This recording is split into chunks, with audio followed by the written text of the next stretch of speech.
Hi there, and welcome to this beautiful summer's day on Dartmoor. What a fantastic vista, my old stomping ground. What we want to do today is just do a short video presentation review on pace speeds. I don't want to get too in depth about navigation, but I do think that pace counting within the armed forces certainly is an incredibly useful discipline to learn, and to learn well. I also think that pace speeds don't get the credit they're due. In other words, I think that they should be issued to every service man and woman, and then I think that we should periodically practice our paces in the field, on exercise, as often as we can, as an individual and as a team. So what we'll do now is to just move on. We'll talk about the pace speeds, and I'll give you a few ideas of my own about how to use them and when to use them. Okay, moving on, pace speeds. First things first, I personally, this is just my personal opinion, but I think that every service man and woman, and possibly every civilian who goes out on a moors or hill walking, should have a set of pace speeds. They don't weigh anything, they're unobtrusive, they just sit there up to the point when you need them. Always carry mine on the shoulder strap of my day sack. Obviously you guys out there, if you're servicemen, it'll be on the side, on your strap of your Bergen, or possibly on inside one of your pockets attached to the zip. If you're a civilian, you carry them wherever you want to carry them. Right, so let's crack on and let's talk about the beads. First things first, I'll take the beads off, and then I'll get rid of this day sack because it's red as we used to say. Beautiful day. I'll talk about the beads. So here are the beads.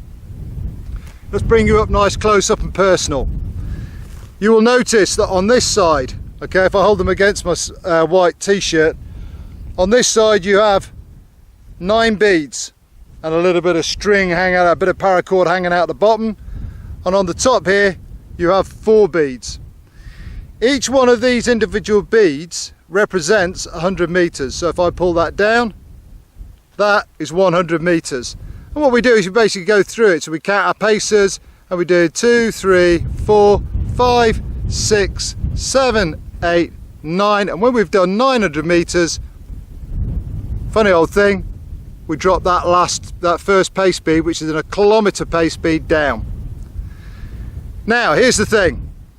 You could then say, well, we'll count the beads back up to 9 and then drop another pace speed down. Don't do that, because if you're carrying a weapon, all you're going to be doing is doing this, whereas the other way around you can pull them down. So at that point you stop very quickly and you replace all the beads back to their original position. So now we've got 1 kilometer and we're ready to go again.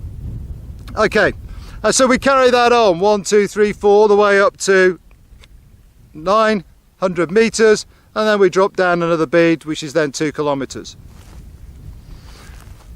Okay, so that's how you use the pace speeds. Now here's the thing. It is really, really important that you get out there and you work out how many paces you do to 100 meters. Personally, I do 65 other paces. So I do 130 paces to 100 meters. I divide that in 2, which is 65. So I'm doing 65 other paces to 100 meters. Once you've established that on a flat ground, you need to try and work out, well, not need to try and work out, you need to go and practice and get an idea of how many paces you do when you're walking uphill, downhill, on rough terrain, with gear, yeah, and then you start to get a really accurate idea of how many paces to 100 meters over differing terrains. The other thing that's really important is that your team, the team that you're in, be it a section or a smaller team, they're all fully aware of how to use pace speeds, because I believe that it is everybody's individual responsibility when you're in the field navigating. Should there be a requirement to do pace counting, it's everybody's job to do it. We all remember back to, or you guys will still remember if you're still serving, target indication, yeah, judging distance, getting a section average is always an incredibly accurate way of determining how far something is away from you. It's no different with pacing. If everybody in your section or your team is pacing, they can all give you a fairly good idea, or a really accurate idea, of when you've done the distance that you've set out to do. Other things to consider: if you're going to do pacing, you've got 5 kilometers worth of pace speeds here. Well, personally speaking, if you're pacing for 5 kilometers, it means you're stuck in a desert somewhere. You should always be aiming to get to what they call an attack point on a map. And what I've done, the following little demonstrations or illustrations will show what I mean. So the first illustration here is that you've got a point on the map where you know exactly where you are, which in this case is a stream, a ford and a stream crossing a path. You then move up the track and you have your first checkpoint, which is checkpoint 2. Okay, if you're navigating to that, you could work out how many paces you're going to that, but you're on a track. But the place that we're looking for is checkpoint 3, working towards our objective, which is by a round little small pond come lake. If I say it's small, it's about 50 meters across. Now when you get to that point, then you need to take an incredibly accurate bearing across to that contour line, which has got a sort of a very sharp bend in it. At that point, you then start count your paces.